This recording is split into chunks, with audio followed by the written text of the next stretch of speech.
and I'm going to introduce myself for a moment as a teacher of a mechanism of determining an outcome of a new discovery of yourself in relationship with this manual for teachers of A Course in Miracles. I'm called some sort of master teacher.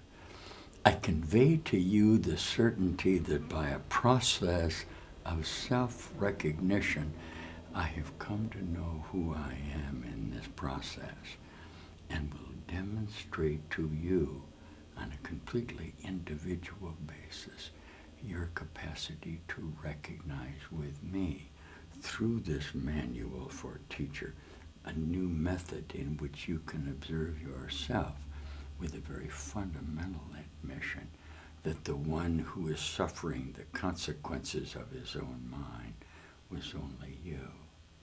And this manual for a teacher is going to express it to you. Listen.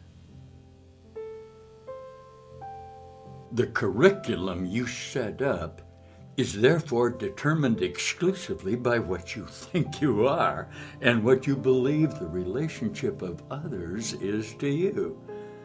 Look, in the formal teaching situation, these questions may be totally unrelated to what you think you are teaching, yet it is impossible not to use the context of any situation on behalf of what you really teach, and therefore really learn. To this, the verbal content of your teaching is quite irrelevant. It may coincide with it, or it may not. It is the teaching underlying what you say that teaches you. Why? Teaching but reinforces what you believe about yourself. Its fundamental purpose is to diminish self-doubt. This does not mean that the self you're trying to protect is real, but it does mean that the self you think is real is what you will teach. This is inevitable. There is no escape from it. How could it be otherwise? Listen, everyone who follows the world's curriculum, and everyone here does follow it until he changes his own mind, teaches solely to convince himself that he is what he is not. Herein is the purpose of the world. What else then would its curriculum be? Into this hopeless and closed learning situation, which teaches nothing but despair and death, God sends his teachers. And as they teach his lessons of joy and hope, their learning finally becomes complete. Except for God's teachers, there would be little hope of salvation, for the world of sin would seem forever real. Why? The self-deceiving must deceive, for they must teach deception. And what else is hell? This is a manual for the teachers of God. They're not perfect, or they wouldn't be here. Yet it is their mission to become perfect here so that they teach perfection over and over and over and over again in many, many ways until they have learned it themselves. And then they are seen no more, although their thoughts remain a source of strength and truth forever. Who are they? How are they chosen? What do they do? How can they work out their own salvation and the salvation of the world? This manual attempts to answer these questions.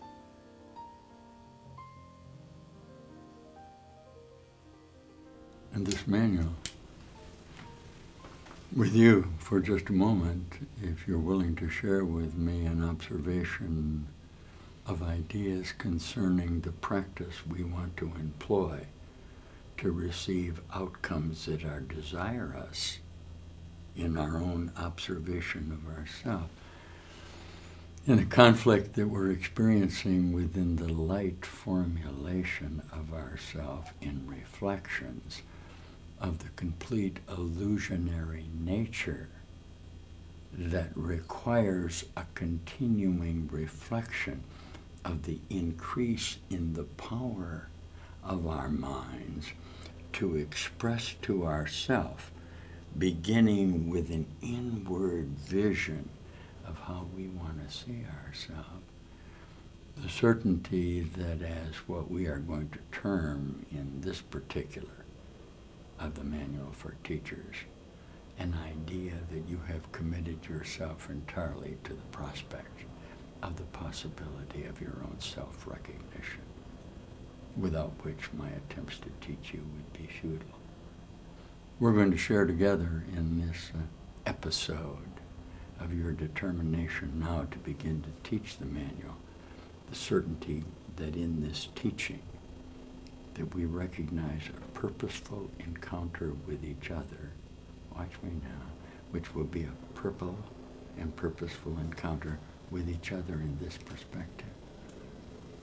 This is inevitable in the Course because of our conviction of the entirety of the illusionary nature of a process by which we are beginning to recognize each other in the practice of teaching each other in regard to our fundamental acceptance that somewhere within space-time and all of its elements of perfection that I'm now seeing reflected by you in this Manual for Teachers, we are recognizing together the self-responsibility that endows us with a memory package of what we term our body identity, in the recognition that in the light formulation of reflections of light that constitute the objective ideas of our own identity,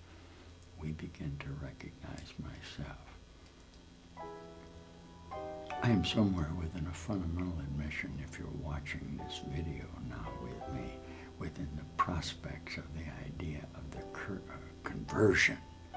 converting of your own mind, that you have made somewhere a basic admission that the outset of our provision for each other is an inset of how we actually feel about what's out there. It's as basic as the admission within our concept of ourself that there's nothing out in the world that we have not placed out there by particulars within our own mind.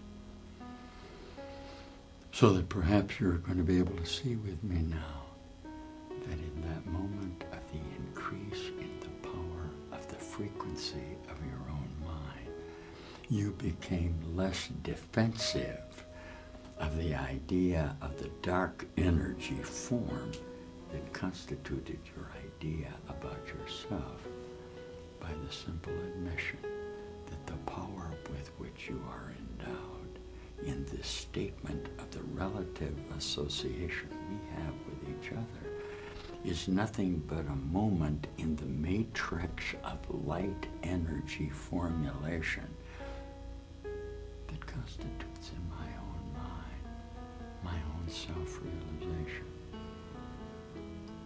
Who is it then that I'm teaching? I'm listening. Yourself. The reflection you're getting back from yourself are the particulars of your demonstration of your capacity to reflect within light formulations, listening, the conflict that's inherent in you in the particulars of the revelation of conversion and resurrection that were demonstrated by my Savior Jesus. In all of the particulars of his appearance from outside of this time frame, he has simply attempted through his own revelation to demonstrate to you the inevitability of yours.